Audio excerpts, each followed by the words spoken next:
Bir yanda Pasifik'in hırçın suları, diğer yanda uçsuz bucaksız çöller ve şehirlerin dar sokaklarında süregelen asimetrik bir savaş. 2026 yılı itibarıyla Meksika Silahlı Kuvvetleri tarihindeki en büyük dönüşümün ve sınavın tam merkezinde yer alıyor. Artan yolsuzluk ve kartel baskısını bertaraf etmeye çalışıyor. Meksika ve Türkiye arasındaki stratejik bağlar bazen enkaz altındaki bir nefeste, bazen de sadık bir dostun son nefesinde düğümlendi. Kahraman arama kurtarma köpeği Proteo'yu 6 Şubat'ta yaşanan Kahramanmaraş depremlerinden hatırlıyoruz. Binlerce kilometre mesafeye rağmen Meksika ve Türkiye'yi pati kardeşliğinde birleştiren o eşsiz bağ, Türkiye'nin Proteo'nun anısına hediye ettiği ve bugün Meksika kışlalarında yankılanan Arkadaş isimli köpekle yaşıyor. Meksika, İsrail'den zırhlı araç ve insansız hava aracı alımları yaptı. Kartellere karşı yürütülen savaşta kullanıyorlar. Bu videoda Meksika'nın ordu yapısını, kullandığı ekipmanları, yürüttüğü askeri projeleri ve ülkenin karşılaştığı askeri problemleri konuşacağız. GZT ailesi olarak 3 milyonluk dev bir topluluğa dönüşmeye sadece birkaç adım kaldı. Sadece bir sayıdan bahsetmiyoruz. Doğru habere, nitelikli içeriğe ve yeni nesil yayıncılığa verilen 3 milyon evetten bahsediyoruz. Hadi sen de bu hikayenin bir parçası ol. 3 milyon rozetini birlikte takalım.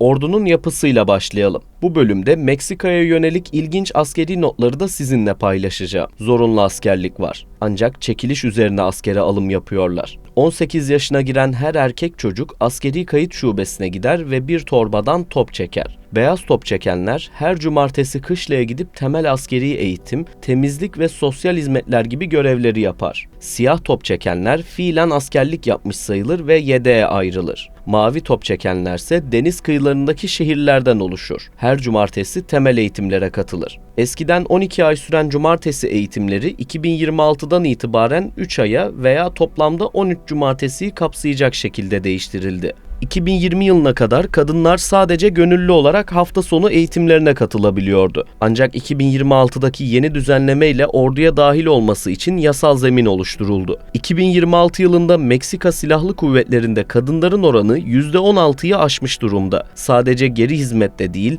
piyade ve özel kuvvetler gibi doğrudan muharip sınıflarda görev alabiliyorlar. Meksika'da devlet memuru olmak isterseniz askerlik yapmak zorundasınız. Özellikle dar gelirli gençler için istikrarlı bir maaş, sağlık sigortası ve emeklilik anlamına geldiği için profesyonel askerliğe çok fazla talep var. Ordu 4 kuvvetten oluşuyor. Kara, deniz, hava ve ulusal muhafızlar kuvvetleri olarak yapılandı. Meksika'nın başkomutanlık makamında aynı zamanda devlet başkanı olan Claudia Sheinbaum bulunuyor. Meksika'da ordu 2 ana bakanlık üzerinden yönetiliyor. Bu 2 bakan da doğrudan Sheinbaum'a bağlı. Türkiye'deki Genelkurmay Başkanlığı görevinin paylaştırılmış hali olarak düşünebiliriz. Ülkenin Milli Savunma Bakanı Kara ve Hava Kuvvetlerini yönetiyor. General Ricardo Trevilla Trejo bu görevi yürütüyor. Deniz kuvvetleri ise Meksika'nın deniz sınırlarını, limanlarını ve stratejik kıyı projelerini yönetiyor. Bu görevde ise Deniz Kuvvetleri Bakanı Amiral Raimundo Pedro Morales Angales bulunuyor. Meksika ordusu Global Firepower Index araştırmasına göre 145 ülke içinde 36. sırada. Orduda yaklaşık olarak 397 bin asker var. Kara kuvvetlerinde 275 bin, hava kuvvetlerinde 30 bin, deniz kuvvetlerinde ise 92 bin askerin bulunduğu tahmin ediliyor. Meksika ordusu aynı zamanda ülkenin ekonomisini büyük ölçüde kontrol ediyor. Havaalanları, limanlar, tren yolları ve oteller gibi turizm işlerinde aktif.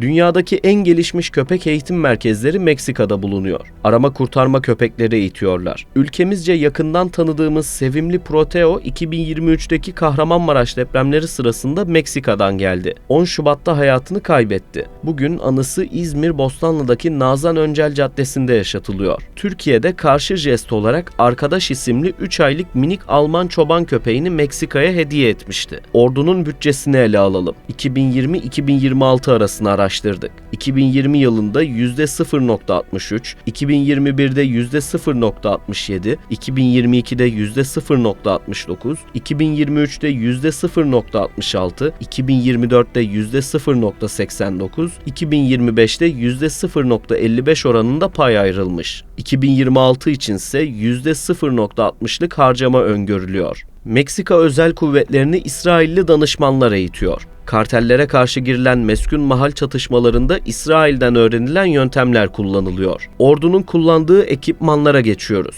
Kara kuvvetleriyle başlayacağız. 5 farklı tabanca modeli kullanıyorlar. Birincil olarak M1911 model tercih edildi. Bunlar Meksika ve Amerika ortaklığıyla üretildi. P7, P226, Beretta 92 ve FN57 modeller de envanterde. Meksika ordusunun ana muharebe tankı yok. Şehir içinde yoğun zırhlı araç varlığı tercih ediyorlar. Çünkü karteller ve çetelerle başı belada. Fransız üretimi Panhard ERC-90 askeri keşif aracını özellikle kartel operasyonlarında yer tespiti ve piyadelerin ilerlemesinde destek sağlaması için satın aldılar. DNV Buffalo ve DN havan taşıyıcıları da kartel savaşları için Meksika tarafından geliştirildi. Amerika'dan M8 Greyhound hafif zırhlı aracı da satın alınmıştı. Çoğunluğu kullanım dışı kaldı. Ancak elde kalanlar modernize edildi. DV4 Caballo, DN3 ve DN5 Toro zırhlı keşif araçlarının tamamını Meksika üretti. Amerika ve Meksika tarafından ortaklaşa geliştirilen Max 1 zırhlı aracından yaklaşık olarak 55 adet bulunuyor. Soğuk Savaş döneminde Batı Almanya ile üretilen Henschel HWK aracı da envanterde. Fransa'dan AMX VCI ve Panhard VCR zırhlı personel taşıyıcıları tercih ettiler. Kartellerin elindeki geniş askeri envanter ve bomba sebebiyle zırh konusunda yüksek seviyede olan araçları istiyorlar. Ayrıca Meksika'nın kendi kapasitesiyle ürettiği El Cimarron zırhlı personel taşıyıcısı da kullanılıyor. Adet bilgisi gizli tutuluyor. Fransa'dan Panhard VBL keşif aracını da temin ettiler. 40 adet bulunuyor. Meksika ordusunun kartellere karşı yürüttüğü şehir içi operasyonların simgesi haline gelen Sandcat araçları İsrailli Plasan firmasının tasarımı. Ancak üretim Meksika'da yapılıyor. İsrail'den lisans alımı yapıldı. DN-11 hafif zırhlı aracını da Meksika üretti. Ford şasisi üzerine geliştirildi. Amerika'dan Humvee zırhlı aracını da satın aldılar. 5535 adet bulunuyor. Top ve obüs yelpazesine bakalım. Humvee'lerin üzerine eklemlendirilebiliyorlar. Amerika'dan M101 ve İtalya'dan Otto Melara Mod 56 obüslerini aldılar. Çin'den M90 obüslerini de kullanıyorlar. Ayrıca Yugoslavya'dan kalan M56 modellerde hala saklanıyor. Amerikan üretimi M198 ve M114 obüslerini de satın aldılar. Fransız üretimi olan TRF-1 modelleri de kullanıyorlar. Nexter şirketine ait. Amerika ile birlikte geliştirilen M8 kundağı motorlu obüs de envanterde. Meksika ordusunda bağımsız bir kara havacılık birimi bulunmuyor. Tüm hava unsurları doğrudan hava kuvvetlerine bağlıdır. Bu yüzden hava kuvvetleri bölümünde bu kısmı açacağız. Deniz kuvvetlerine geçiyoruz. Kartellerle ve uyuşturucuyla mücadele sebebiyle deniz kuvvetlerinde küçük ölçekli gemilere ağırlık verildi. Hollanda üretimi Sigma sınıfına ait bir adet fırkateyn bulunuyor. İsrail'den 2 adet Hurakan sınıfı hücum botu da kullanıyorlar. Amerika'dan 10 adet Valle sınıfı açık deniz devriye gemisi ve İspanya'dan 5 adet Uribe sınıfı açık deniz devriye gemisini de kullanıyorlar. Meksika'nın tasarlayıp İspanyol şirketler tarafından üretilen 4 adet Holzinger açık deniz devriye gemisini de envantere kattılar. Tamamen Meksika'nın kapasitesiyle geliştirilip üretilen 3 adet Sierra sınıfı korveti de kullanıyorlar. Bunlar aynı zamanda açık deniz devriyesi de yapabiliyor. Aynı şekilde %100 Meksika üretimi olan Durango sınıfına ait 4 adet açık deniz devriye gemisi de bulunuyor. 5 adet Oaxaca açık deniz devriye gemisine de sahipler. Bunların tamamı Meksika'ya ait. 20 adet Aztek sınıfına ait devriye botunu da kullanıyorlar. Ayrıca 2 adet Demokrata sınıfı olan devriye botu da bulunuyor. Tenochtitlan modeli 10 adet devriye botu da bulunuyor. Üretimleri Meksika'da yapıldı. Amerika'dan 3 adet Cabo sınıfı devriye botu satın alındı. 48 adet İsveç üretimi Polaris model önleme devriye botunu da satın aldılar. Aquario sınıfı 6 adet önleme devriye botunu da ürettiler. Hava kuvvetlerine geçiyoruz. Envanter olarak eski tarihli araçlara sahipler. Hafif taarruz için İsviçre üretimi PC-7, saldırı için Amerika üretimi F-5'ler kullanılıyor. Brezilya'dan erken uyarı ve kontrol görevleri için kullanılan bir adet Embraer R-99 uçağı satın aldılar. Aynı uçak deniz devriyelerinde de görevlendirilebiliyor. Amerika'dan 2'şer adet King Air ve Citation 1 gözetleme uçağını da satın aldılar. Nakliye için İtalya'dan C-27J Spartan, Amerika'dan C-130 Herkül ve İspanya'dan C-295 alındı. Genel nakliye içinse Amerikan üretimi Super King Air, Turbo Commander ve İsviçre üretimi PC-6 kullanılıyor. Helikopterlerin çoğunluğu da Amerika'dan geldi. Genel maksat için Bell 206, Bell 207, Bell 412, UH-1 ve Skorsky UH-60'lar Amerika üretimi. Rusya'dan Mi-17 helikopterini de satın aldılar. İlginç bir ülke karşımıza çıktı. Fransa'dan da 12 adet Eurocopter EC-725 temin edildiğini öğrendik. Çok sayıda eğitim uçağına sahipler. Kartellerle mücadele sebebiyle aday pilot eğitimine de önem veriyorlar. Ayrıca ordudan ayrılan pilotların kartellerle çalışması sebebiyle personel açıklığı var. PC-7 ve PC-9'lar aynı zamanda eğitim görevlerinde kullanılabiliyor. Almanya'dan Grob G-120 TP uçakları daha çok temel eğitim misyonlarında tercih ediliyor. 25 adet envanterde. İtalya'dan Leonardo SF-260 ve Amerika'dan Texan 2 eğitim uçakları da bulunuyor. İsrail'den 3 adet Hermes 450 insansız hava aracını da satın aldılar. Ayrıca İsrail üretimi Spike füzesini de kullanıyorlar. Ulusal muhafızlardan bahsedelim. Meksika sokaklarında en çok görülen askeri güç olarak biliniyor. Ocelot model mayına ve pusuya dayanıklı zırhlı araç satın aldılar. Birleşik Arap Emirlikleri'nden temin ettiler. Özellikle Michoacán gibi sıcak bölgelerde kullanılıyor. Kara kuvvetlerinde bahsettiğimiz Sandcat araçlar ulusal muhafızlar tarafından da tercih edildi. Ford F-150 ve Chevrolet Silverado pick-up'ları modifiye ederek 360 derece dönebilen makineli tüfek yuvası eklediler. FX-05 ateş yılanı ve Barrett M82 tüfekleri de özellikle kartellere karşı kullanılıyor. Standart tabanca olaraksa P320'ler tercih edildi. S-45 Bağlam insansız hava aracını geliştirdiler. Sınır gözetleme ve istihbarat görevlerinde yer alıyor. İsrail ve Amerika'dan gelişmiş telsiz sistemleri satın aldılar. Karteller tarafından dinlenmeyi önlemek istiyorlar. Ülkenin yürüttüğü askeri projelerden bahsedelim. Dışa bağımlılığı azaltmak için kendi savunma sanayisini hızla geliştiriyor. FX-05'leri ithal G3'lerin yerine tasarlayıp koydular. Ayrıca 2026 itibarıyla tamamen yerli tasarım olan gözetleme ve saldırı kapasiteli insansız hava araçlarının seri üretimine başladı. Astimar tersaneleriyle kendi fırkateynlerini ve devriye gemilerini inşa edebiliyor. Ordu sadece sınırları korumuyor, aynı zamanda ülkenin en büyük projelerinin inşasını sağlıyor. Maya treni ve Felipe Angeles Havalimanı'nı bu konuda örnek olarak gösterebiliriz. 2022'deki devasa veri sızıntısından sonra Meksika Siber Savunma Komutanlığı'nı baştan aşağı yeniledi. Ordu kartellerin şifreli haberleşme ağlarını kırmak için İsrail menşeili Pegasus benzeri yazılımları en aktif kullanan güçlerden biri haline geldi. Meksika dünyada bu yazılımı satın alan ilk ülkelerden biri de oldu. Ordu ve istihbarat birimleri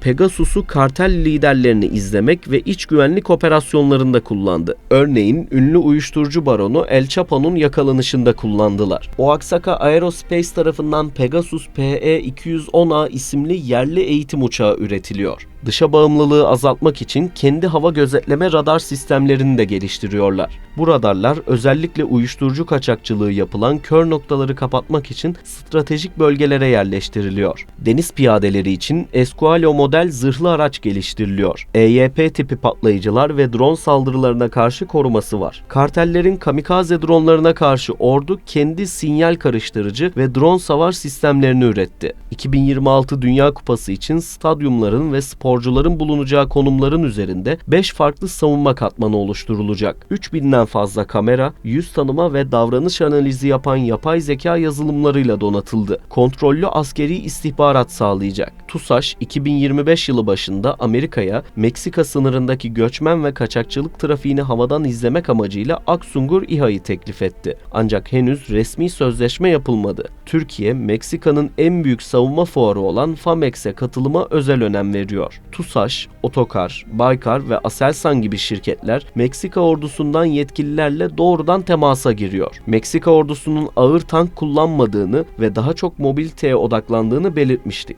Bu Türk savunma sanayisinin en güçlü olduğu alan olan taktik tekerlekli zırhlı araçlar için dev bir pazar demek. Mayın koruması ve yüksek ateş gücüne sahip araçlar aranıyor. Bu durumda da öne çıkan iki isim var. Kobra 2 ve Ejder Yalçın. Bu bölümde Meksika'nın askeri sorunlarını konuşacağız. Meksika ordusu klasik bir dış düşman yerine hibrit bir iç güvenlik ve sınır kriziyle uğraşıyor. 2026'nın en sıcak gelişmesi, Şubat ayında Jalisco Yeni Nesil Karteli lideri El Mencho'nun ordu operasyonuyla öldürülmesi oldu. Operasyonun en dikkat çekici detayı ise Mencho'nun aslında sağ ele geçirilmesiydi. Ancak ağır yaralı olan kartel lideri hastaneye nakledilirken öldü. Bu olay ülke genelinde büyük misilleme saldırılarına ve ordunun birçok eyalette sıkı yönetim benzeri önlemler almasına neden oldu. Bu konudaki bilgimizi derinleştirmek için gazeteci Hüsamettin Aslan'la görüştük. Federal hükümet ülkenin kuzey ve güney noktalarına adalet, eğitim, güvenlik, tırnak içinde asayiş, belediyecilik hizmetleri, sağlık konularında yeterince hizmet götüremiyor. Dolayısıyla buradaki başta asayiş ve toplumsal konuları yerel silahlı gruplar. Dolayısıyla bunları daha çok besleyen uyuşturucu olması hasebiyle kartel unsurları belirleyici oluyor. Bu operasyonun ardından kartelin başlattığı misilleme saldırıları 28 eyalette otoyol ablukaları, kamu altyapısına yönelik kundaklamalar ve organize suikast girişimleriyle bir hibrit savaş haline aldı. Modern savaşın en yıkıcı unsuru olan silahlı insansız hava araçları kartellerin standart envanteri haline geldi. Ukrayna'daki savaş taktiklerinden esinlenen suç örgütleri patlayıcı yüklü dronlarla askeri üslere ve kamu binalarına saldırılar düzenliyor. Karteller sadece yasa dışı işlerde değil, turizm, madencilik, tarım ve endüstri alanlarında da işveren gibi davranıyor. Üyelerine iş imkanı, kalacak yer tesisi gibi sosyal imkanlar veriyor. Buna karşılık Meksika ordusu özellikle 2026 Dünya Kupası güvenliğini sağlamak adına anti-drone taburları kurarak elektronik harp kapasitesini geliştirmeye odaklandı. Başkan Claudia Sheinbaum yönetimi, Selefi'nin kucaklaşma, kurşun değil politikasını tamamen terk ederek istihbarat odaklı sert müdahale dönemini başlattı. Meksika-Amerika sınır hattı 2026 yılında sadece göçmen trafiğiyle değil, teknolojik egemenlik tartışmalarıyla da gündemde. Amerika Birleşik Devletleri için Meksika adeta silah tüccarları ve eski ordu envanteri araç ve gereçlerin adeta ikinci el hurdalığı gibi. Bu bağlamda kamuoyunda literatürde sonsuz savaşlar diye bilinen Meksika ordusuna kartellerle mücadele etmesi için kartellere de Meksika ordusuyla ve karteller arası savaşta rekabeti daha da şiddetlendirmesi için silah veriyor. Dolayısıyla Amerika Birleşik Devletleri 2 kere silah satarak hem 2 tane bir pazarda 2 tane müşteriye hitap ediyor. Aynı zamanda da sonsuz savaşları finanse ederek devamlı bir tüketiminde yolunu açıyor. Amerika yönetiminin sınır bölgesinde devreye aldığı yüksek enerjili lazer silahları ve Meksika hava sahasında gerçekleştirilen insansız hava aracı gözetleme faaliyetleri iki ülke arasında diplomatik gerilimi tırmandırıyor. Özellikle El Paso bölgesindeki hava sahası ihlalleri ve Washington'ın Meksika Körfezi'ni Amerika Körfezi olarak isimlendirme hamlesi, Meksika Silahlı Kuvvetleri'nin kuzey sınırındaki teyakkuz seviyesini en üst düzeye çıkardı. 2026 başı itibariyle Amerika sınır hattının operasyonel kontrolünü doğrudan doğruya devretmiş. Bölgeye ünlü 101. Hava İndirme Tümeni'ni konuşlandırdı. Amerika Birleşik Devletleri'nde yılda milyonlarca insan uyuşturucudan muzdarip. Sokaklarda evsiz yaşayanlardan elit semtlere kadar seçkin ve popüler kişilerin kullanımına kadar uyuşturucu adeta toplum kanayan yarası Amerika Birleşik Devletleri'nde. Dolayısıyla bu da siyaseten muhafazakarlar arasından adından mütevellit toplumda gelenekselci dindarların, cumhuriyetçilerin temsil etmiş olduğu toplulukta çok büyük bir öfkeye, toplumsal huzursuzluğa neden oluyor. Amerika Birleşik Devletleri Donald Trump'ı seçilmesini sağlayan sosyolojinin dinamiklerinden ve o dinamikleri harekete geçen argümanlardan biri bu. Sınırdan yasa dışı geçişlerin 2026'nın ilk çeyreğinde tarihin en düşük seviyelerine gerilemesi hem Amerika hem de Meksika ordusunun ortak başarısı olarak kayıtlara girdi. Meksika, Amerika ve Küba arasında Körfez'in ortasında hiçbir ülkeye ait olmayan bir boşluk var. 31 Aralık 2026'da buranın tarafsız statüsü bitecek. Meksika devreye atmaya başladı. Bölgedeki doğalgaz ve petrol şirketlerinin iştahını kabartıyor. Ayrıca Meksika eyalet polisi kartel üyelerini kovalarken Guatemala topraklarına izinsiz giriş yaptı. Hatta bir sınır kasabasında çatışmaya girdi. Bugün üstüne iki ülke arasında egemenlik krizi çıktı. Sınırın bazı kısımları o kadar belirsiz ki köylüler hangi ülkede olduklarını karıştırabiliyor. Karteller bu gri alanları kullanarak uyuşturucu, mühimmat ve insan kaçırıyor. Meksika ordusu burayı kontrol altına almak için bölgeye ek 5000 asker kaydırdı. Sonuç olarak 2026 yılı Meksika Silahlı Kuvvetleri için sadece bir modernizasyon yılı değil, aynı zamanda envanterin güncellenmesi ihtiyacını gözler önüne seren bir durum. Gördüğümüz üzere Maya trenini inşa eden mühendis bir askerin aynı günün akşamında sınır hattında sofistike drone sistemleriyle kartellere karşı nöbet tuttuğu hibrit bir yapıdan bahsettik. Ancak Guatemala sınırındaki egemenlik tartışmaları, Amerika ile yaşanan diplomatik gerilimler ve El Mencho sonrası kartellerin büründüğü yeni nesil şiddet sarmalı bu ordunun önündeki en büyük engeller olmaya devam edecek. Videoyu tamamladık. Fikirlerinizi yorumlarda bekliyoruz. Bu tarz daha fazla içerik için GZT'ye katılmayı ve abone olmayı unutmayın. İzlediğiniz için teşekkürler.